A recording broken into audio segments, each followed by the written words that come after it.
존경하는 황운하 의원님 질의해 주시기 바랍니다. 네. 계속해서 검찰개혁 관련해서 질의하겠습니다. 이재명 대통령의 대선 공약이 수사기소 분리였고 후보자께서도 동의한다고 이렇게 말씀하셨습니다. 사실은 문재인 정부에서도 대선 공약이 수사기소 분리였습니다. 그렇지만 수사기소 분리는 그때 달성하지 못했습니다. 결과적으로는 이제 검찰 개혁에 실패했다라는 평가도 받고 있습니다. 물론 공수처를 만들었다든지 또 뭐 경찰의 국수본을 만들었다든지 뭐 또 여러 의미 있는 성과가 물론 있습니다만 또 단계적으로 검찰 개혁을 해야 한다는 그런 측면에서 볼 때 그 한계가 있었다라는 그런 부분도 인정해야 하지만 결과적으로는 수사기소 분리라고 하는 공약은까지는 도달하지 못했습니다. 지금 검찰개혁에 대해 관심이 있는 분들은 이재명 정부는 절대 실패해서는 안 된다. 문재인 정부의 실패 결과가 윤석열 집권이라고 하는 아주 참혹한 결과를 빚었기 때문에 이재명 정부는 절대 실패해서는 안 된다라는 부분에 대해서 많이들 기대도 하고 우려도 좀 하고 계십니다. 그런 시각에서 좀 질문을 드리겠습니다. 문재인 대통령 시절에 검찰개혁 실패한 가장 큰 원인은 골든타임을 놓쳤다. 이런 지적입니다. 즉 초기에 적폐청산이 불가피했었죠. 그 적폐청산 시대적 과제였기 때문에 불가피했고 적폐청산을 당시에는 검찰 손에 맡길 수밖에 없었다.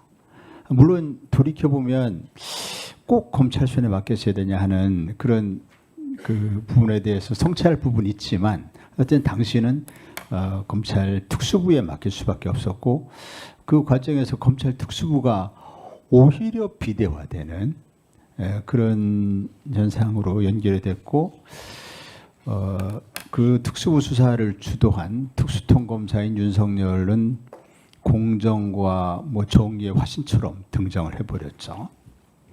그러다가 윤석열은 살아있는 권력을 수사한다면서 직접 대통령의 인사권에 도전해가면서 직접 청와대를 겨냥하고 수사 대상도 아니고 수사권이도 아닌데 툭하면 압수수색한다고 그러면서 살아있는 권력 수사한다.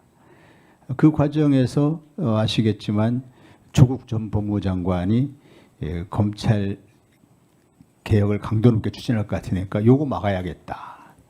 또 그 당시에 윤석열의 머릿속에는 이제 내가 국민적 영웅 등장했기 때문에 내가 대통령 후보가 될 수 있어. 이쪽 당에서 될지 저쪽 당에서 될지 모르겠지만 어쨌든 내가 가능성이 있어. 이게 상황을 놓고 보면 그 중에 강력한 그 경쟁자가 잠재 경쟁자가 조국이라고 볼 수 있는데 이거 좀 제거할 필요가 있겠다라는 생각도 했을 법합니다.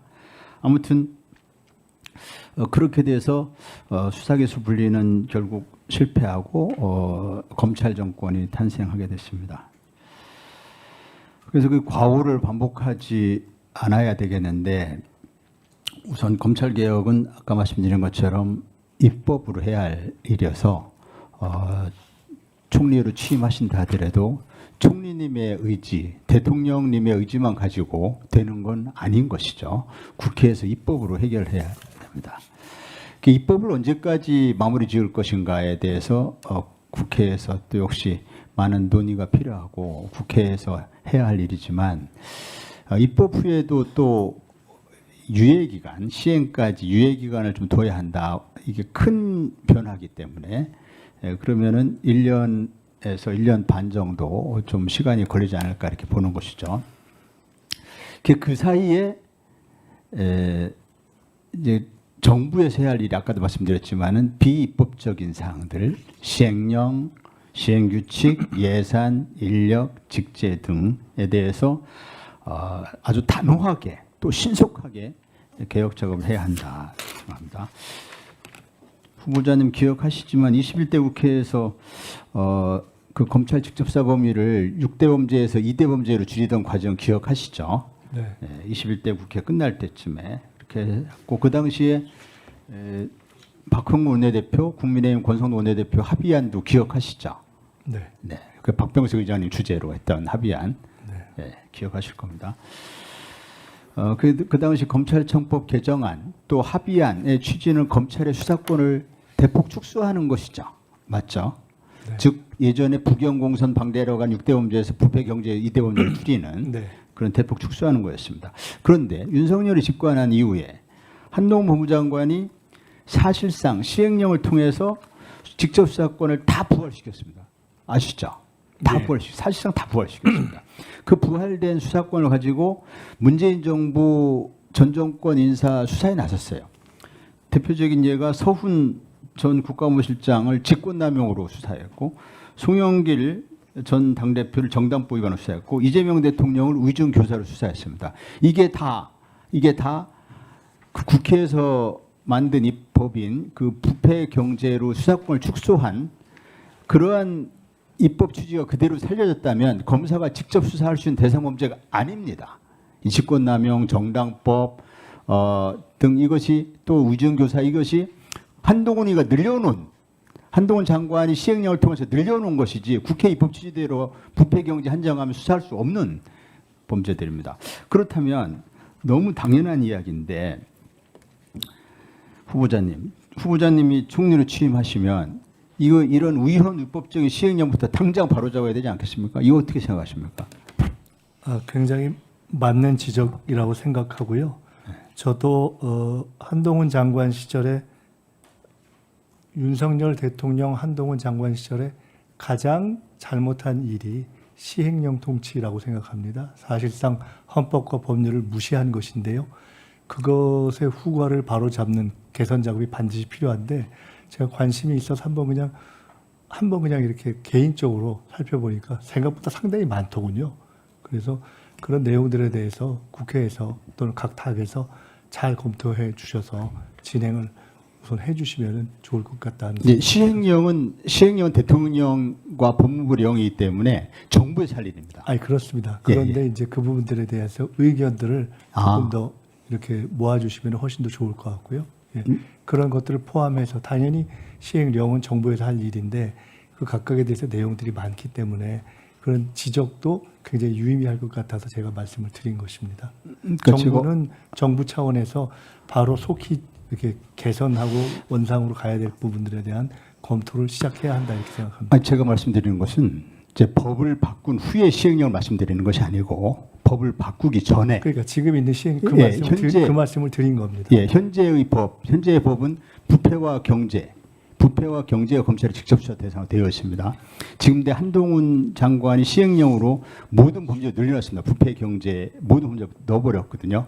이것은 즉각 바로잡아야 되지 않나요? 이것은 대통령과 저 건에 대해서 지금 딱 저 사안에 대해서 말씀하시는 것이죠. 제가 말씀드렸던 것은 시행령으로 이렇게 했던 부분들이 여러 개 있어서 저는 그걸 전체를 말씀드렸던 것인데요. 지금 지적하신 그 부분은 우선 바로 잡아야 되지 않느냐고 말씀을 주신 것이라면 그렇게 이해하면 그 문제는 속히 검토를 해야 한다 이렇게 생각한다는 말씀을 드리겠습니다. 시행령 통치 전반에 대해서 예컨대 그 행정부에서 위임입법의 범위를 벗어난 그런 시행령에 대해서 국회가 이걸 어떻게 바로잡을 것이냐 이 부분에 대해서 말씀드리는 게 아니고 네네 이해했습니다. 네네 정부가 이 형사소송법 검찰청법 개정안 부패 경제로 줄여놨는데 이것을 그 입법 취지의 정면으로 역행하게 늘려놨단 말이죠. 이건 그래서 위헌 위법한 시행령이 된 것이죠. 이거는 바로 정권이 바뀌었다면 바로 즉각 바로잡아야 한다고 생각합니다. 이 부분은 조금 더 미룰 일이 아니라고 생각합니다. 또는 국회하고는 관계없는 일입니다. 네.